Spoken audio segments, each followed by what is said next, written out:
All right, welcome back, guys. We are going to get back to some more texturing.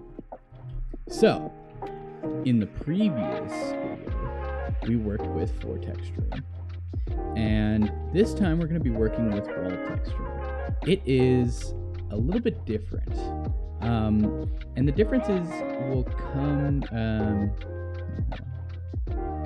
it is a little bit different. And the difference between flooring and walls will become prevalent. But let's go ahead and just get started. So we're going to start with a very simple wall here. This is just of jungle planks. So if you have just like a simple big wall with jungle planks, maybe you end up adding some sort of archway element to it to add that extra depth. But first, you'd want to, first or second, doesn't matter, at some point you want to texture this. Now, the difference between these two is you would want to do longer strands. Sometimes you want to do longer strands like that. And then we just add more.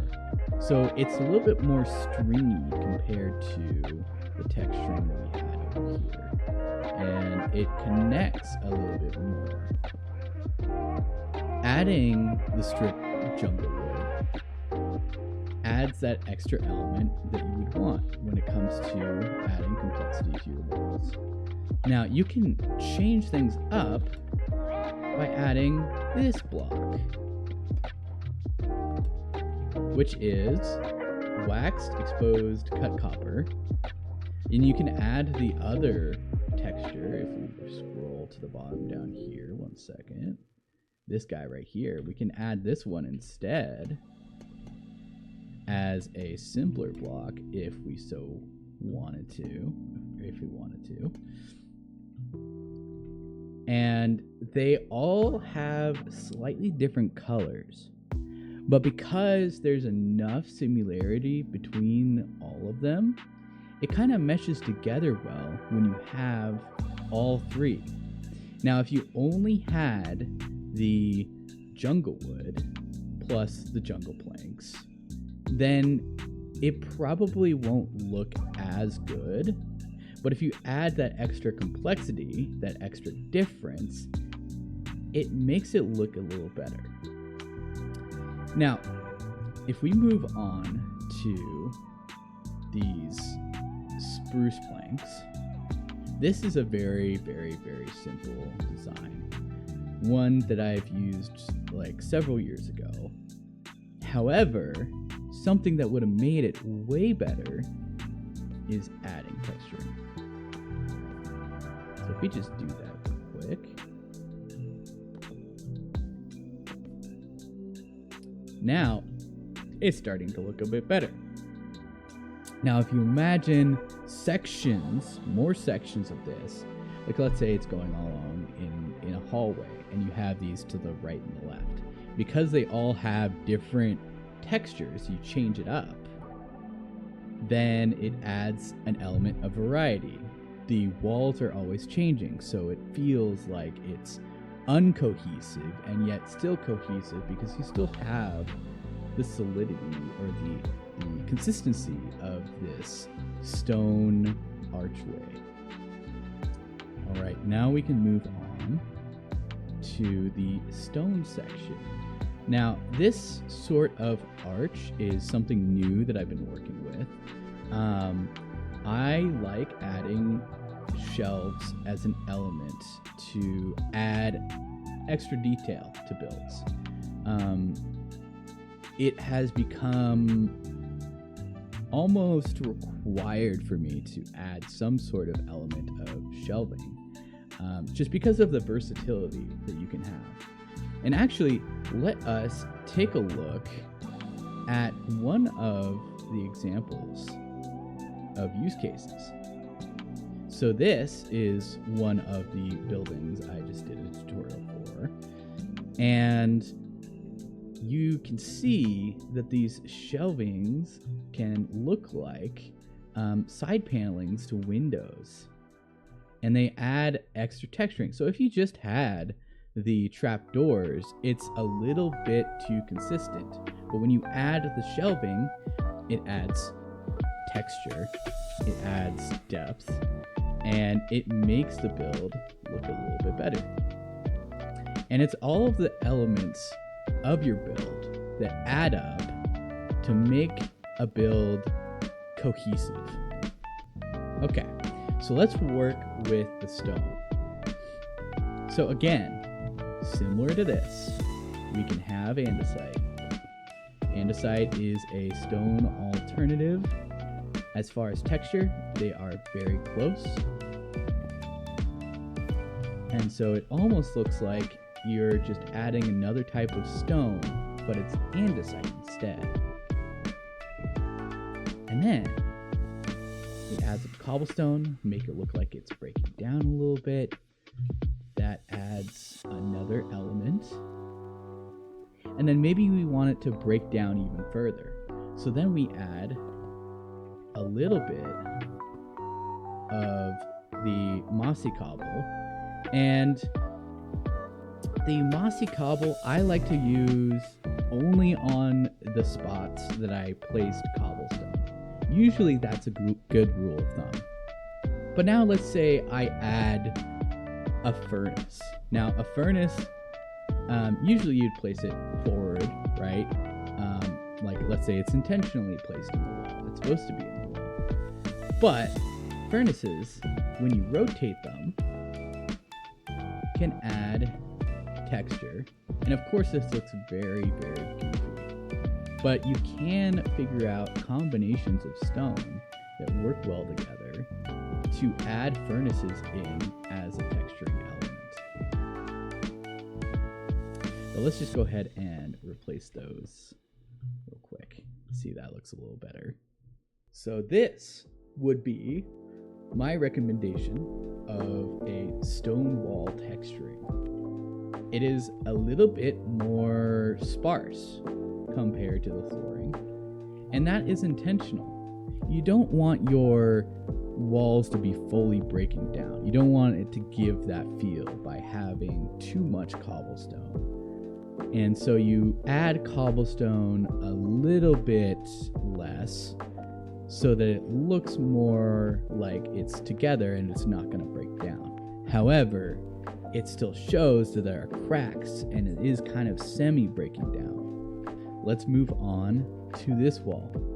Now, you were probably staring at this wall earlier thinking, how the heck is this guy gonna texture this? Now, I specifically chose this because I literally just used this.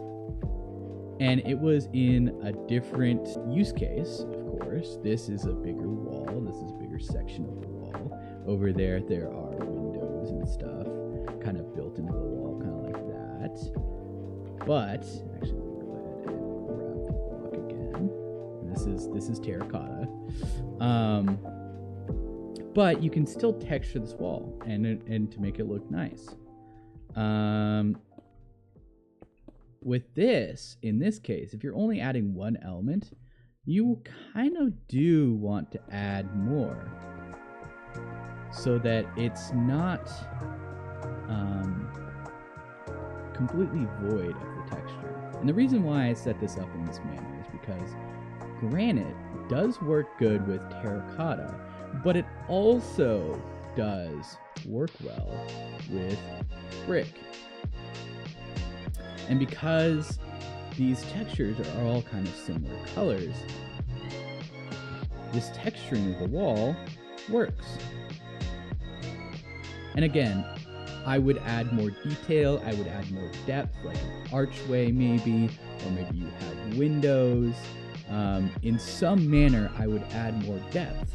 But this is a very good way to kind of change up the elements of blocks that you're using for your builds, and also to add texturing so it doesn't seem so bland, so basic. Alright guys, welcome back. We're going to get started on these walls back here. Now, the first wall that we're working with is this one right here. It is quite literally walls.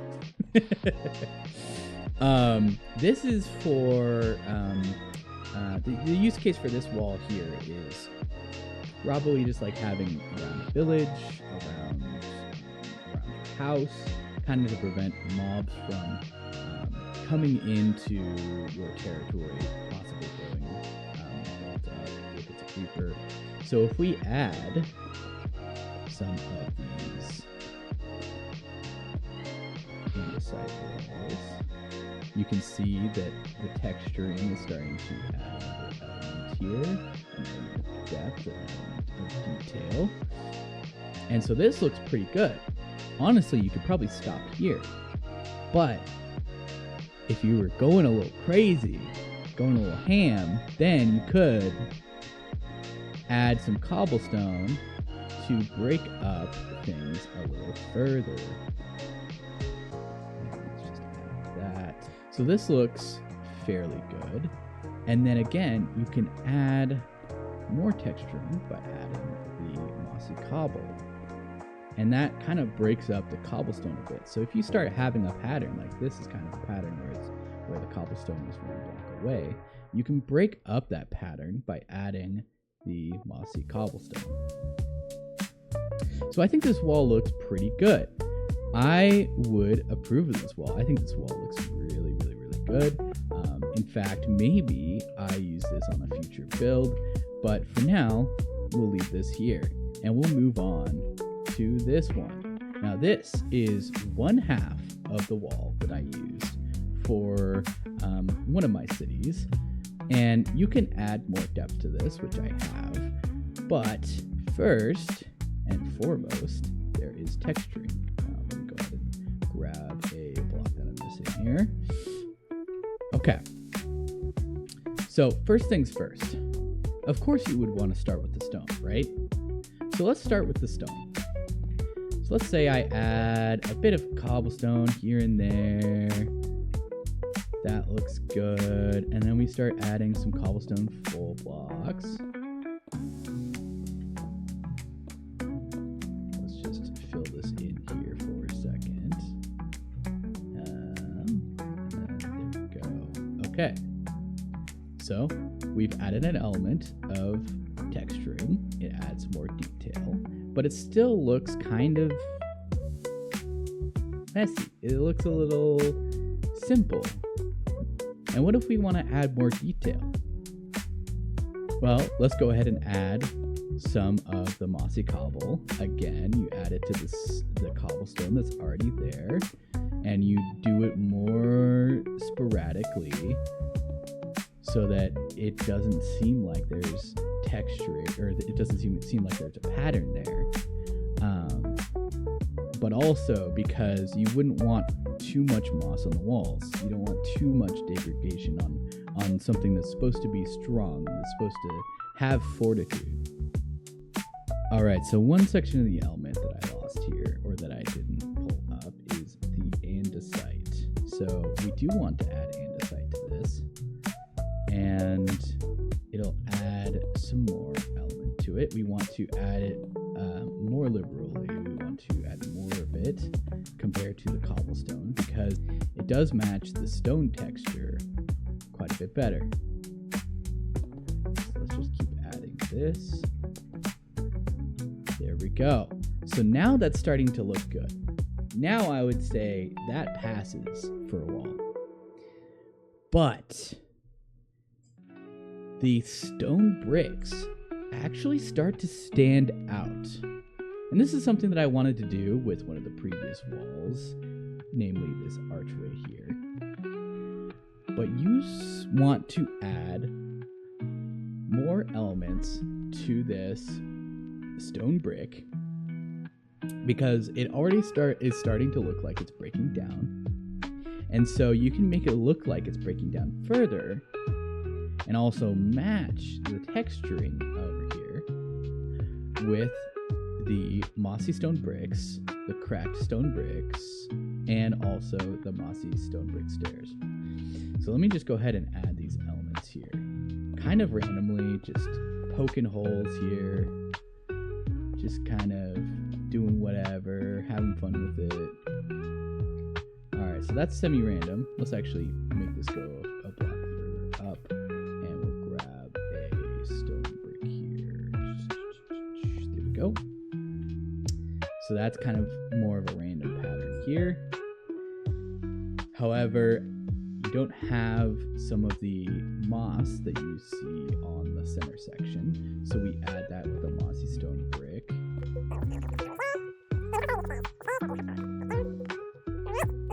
And I think that looks pretty good. I believe that this, for an aged city wall, looks excellent. And if you don't want consistency in your walls, if you want to add more depth, more detail, then I would highly recommend using a texturing or a spattering similar to this. Now, you don't need to use stone and stone bricks. You can use other blocks, but same general concept. You're adding like blocks to add an element of detailing to your build. Now, moving on to this wall. Now, you're probably wondering what I'm going to do to this wall. You're probably wondering what sort of texture I'm going to add to this wall. And the fact of the matter is, I don't need to. Now, why did I set you up like that? Well, here's the thing. Sometimes you can have blocks like dead coral. There it is. This block right here. There's also different types of dead coral. Now, dead coral, I think, is a really good block to use with spruce. I think that it's a good combination, mainly because gray works really well with the spruce color. And the reason why I say you don't really need to add any elements to this is because there's already so much texturing happening with the coral block. It's kind of a similar situation to this, the checkered spruce logs and the checkered dark oak logs. They're both debarked, and because of the texturing that they have underneath the bark, it makes it so that you don't really need to add an extra element of texturing. However, you could go a little crazy, and maybe that works for you. But I still like this consistent texture compared to this one. However, this is definitely something that you can do for your walls. Again, I have the archways to add that depth. You always want to add an element of depth, whether that's windows, whether that's archways, whether that's other sorts of things, to make your build look a little bit more complex in a very simple way. All right, everybody, thank you for watching. I hope you enjoyed us going through some texturing tutorials here for walls. And in the next video, we will tackle some pathways.